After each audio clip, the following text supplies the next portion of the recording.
தமிழ்நாட்டில் விஜய் தொலைக்காட்சி நடத்தி வருகின்ற பல்வேறு நிகழ்ச்சிகள் சமூகம் சார்ந்து மக்களை சிந்திக்க தூண்டுகின்ற வரவேற்புக்குரிய பாராட்டுக்குரிய ஒரு நிகழ்வு விஜய் தொலைக்காட்சி நடத்தி வருகிறது. உதாரணத்திற்கு நீயா நானா போன்ற நிகழ்ச்சிகள் தமிழ்நாட்டுடைய சிறந்த பாடக்கூடிய இளைஞர்களை தேர்வு செய்து அவர்களை ஊக்குவிப்பது, தமிழ் பேசு தமிழ் போன்ற பல்வேறு நிகழ்ச்சிகளை நடத்துவது பாராட்டுகளை வாழ்த்துக்களை நான் தெரிவித்திருக்கிறேன். ஆனால் தொடர்ந்து பிக்பாஸ் என்கிற தமிழருடைய கலாச்சாரத்தை, பண்பாட்டை, ஒழுக்க நெறிமுறைகளை, மாணவ செல்வங்கள், இளைய தலைமுறையை சீரழிக்கின்ற மிக மோசமான நடவடிக்கைகளை தொடர்ந்து பிக்பாஸ் நிகழ்ச்சியில் ஒளிபரப்பப்படுகிறது. இந்த ஸ்கிரிப்ட் ரைட்டர் என்று சொல்லக்கூடியவர்கள் தமிழ் சமூகம் எக்கேடு கெட்டாலும் கவலை இல்லை, நமக்கு வருமானமே மிக முக்கியம் என்கிற அடிப்படையில் அந்த நிகழ்ச்சியை நடத்தி வருகிறார்கள். சமீபத்தில் பார்க்கப்படுகின்ற அந்த காட்சிகள் எல்லாம் குடும்பத்தோடு, கணவன் மனைவியோடு, தாய் தந்தையோடு, ஒரு வயது வந்த பெண்ணோடு உட்கார்ந்து பார்க்க முடியாத, குழந்தை செல்வங்களோடு பார்க்க முடியாத அருவருப்ப அங்க அசைவு காட்சிகளும், படுக்கை அறை காட்சிகளும், ஆண் பெண் கட்டிப்பிடித்து முத்தமிடுகின்ற காட்சிகளும், இவ்வளவு கேவலமான, கீழ்த்தரமான, அநாகரிகமான ஒரு நிகழ்ச்சியை விஜய் தொலைக்காட்சி நடத்திதான் பணம் சம்பாதிக்க வேண்டுமா என்ற கேள்வி என் மனதில் எழுந்து நான் தொடர்ந்து ஜனநாயக ரீதியாக அறிக்கைகள் தந்து கொண்டிருக்கிறேன். சட்டமன்றத்தில் இது குறித்து கவனஈர்ப்பு தீர்மானங்களை இன்றைய தினம் பேரவைத் தலைவர் அவர்களுக்கு தந்திருக்கிறேன். 2 நாட்களுக்கு முன்பாக தமிழ்நாடு அரசுக்கும் முதலமைச்சருக்கும் வேண்டுகோள் வைத்து உடனடியாக பிக்பாஸ் தடை செய்யப்பட வேண்டும் என்கிற கருத்தை பதிவு செய்திருக்கிறேன்.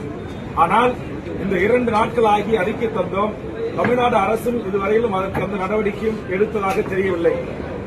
அதனால் எனது அருமை பத்திரிகை ஊடக நண்பர்களின் சார்பாக நான் கொடுத்திருக்கிற இந்த கவன ஈர்ப்பு தீர்மானத்தை எடுத்துக்கொண்டு பேரவைத் தலைவர் அனுமதித்து கண்டிப்பாக இதற்கு தமிழ்நாடு முதலமைச்சரும், செய்தி ஒலிபரப்புத்துறையும், தகவல் தொழில்நுட்பத்துறையும் இதற்கு தடை விதிக்க வேண்டும். இல்லை என்று சொன்னால் இத்தனை ஆண்டு காலமாக அறிவித்து ஜனநாயக அறிக்கைகளை விட்டு பத்திரிகையாளர்கள் வேண்டுகோள் வைத்து விஜய் தொலைக்காட்சி அதை கண்டுகொள்ளாமல் புறந்தமிடுகின்ற இந்த நிலை அவர்கள் உணர்த்துகிற வகையில் மிகப்பெரிய ஒரு முற்றுகை போராட்டத்தை தமிழக வாழ்வுரிமை கட்சி பிக்பாஸ் அரங்கத்திற்குள்ளாகவும் விஜய் தொலைக்காட்சி முன்பாகவும் பல்லாயிரக்கணக்கான தமிழக வாழ்வுரிமை கட்சியினுடைய தாய்மார்களை திரட்டி மிகப்பெரிய போராட்டத்தை நடத்துவோம். இது இனியும் அனுமதிக்க முடியாது. இன்னைக்கு ஒவ்வொரு நாளும் அந்த நிகழ்ச்சியை பார்க்கிற பொதுமக்கள் இந்த விஜய் தொலைக்காட்சியில கமெண்ட்ஸ் பகுதியில் பல்லாயிரக்கணக்கான கமெண்ட்ஸ்களை சொல்றாங்க. இது ஒரு மோசமான நிகழ்ச்சி, இது பண்பாட்டு கலாச்சார சீரழிவு நிகழ்ச்சி, தயவு செய்து இதை தடுத்து நிறுத்துங்க, இது வேண்டாம் அப்படின்னு சொல்றாங்க. ஆனா அதை எதை குறித்து கவலை கொள்ளாமல் இப்படி ஒரு மோசமான நிகழ்ச்சியை தமிழ் சமூகம் அனுமதிக்க கூடாது. தமிழக மக்கள் இதற்கு பெரும் ஆதரவு தர வேண்டும் என்னுடைய இந்த போராட்டத்திற்கு எங்களுடைய உணர்வுகளை புரிந்து கொண்டு மாண்புமிகு தமிழ்நாடு முதலமைச்சரும் தமிழக அரசும் உடனடியாக அந்த நிகழ்ச்சியை தடை விதிக்கணும்.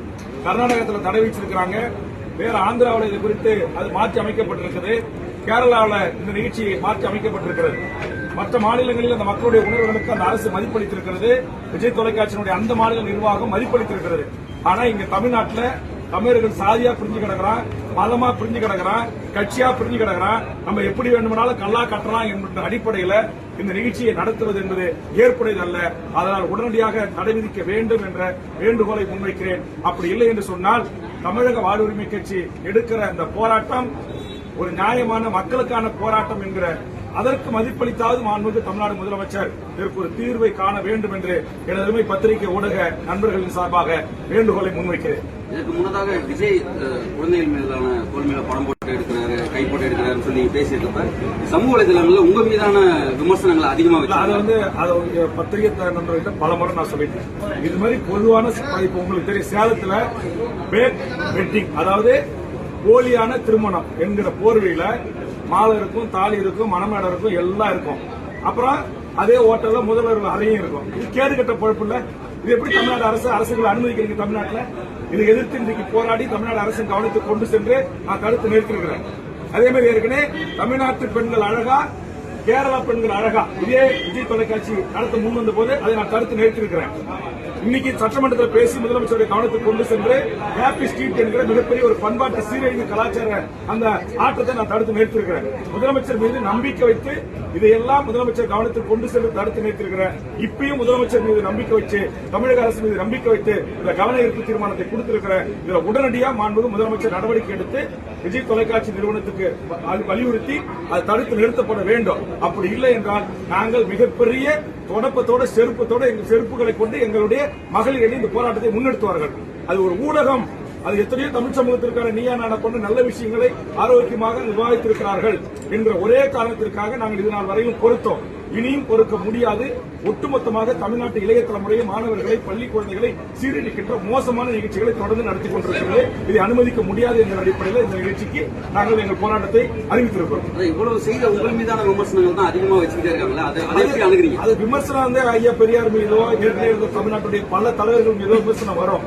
அந்த விமர்சனங்கள் எல்லாம் பார்த்து நாங்க ஒதுங்க முடியாது. என்னை பொறுத்த வரையில நாங்க ஜனநாயக ரீதியாக ஆர்ப்பாட்டம் அறிவிச்சிட்டோம், போராட்டம் நடத்திட்டோம், மனு கொடுத்துட்டோம், சட்டமன்றத்தில் பேசிட்டோம், இப்ப கவன ஈர்ப்பும் கொடுத்துட்டோம். இதுலயும் எங்களுக்கு தீர்வு கிடைக்கல அப்படின்றால் நாங்கள் இந்த போராட்டத்திற்கு நடத்த வேண்டிய ஒரு நெருக்கடிக்கு தள்ளப்படுறோம், அல்லது நிறுத்தப்பட வேண்டும் என்கிற நெருக்கடிக்கு தள்ளப்படுறோம். நன்றி.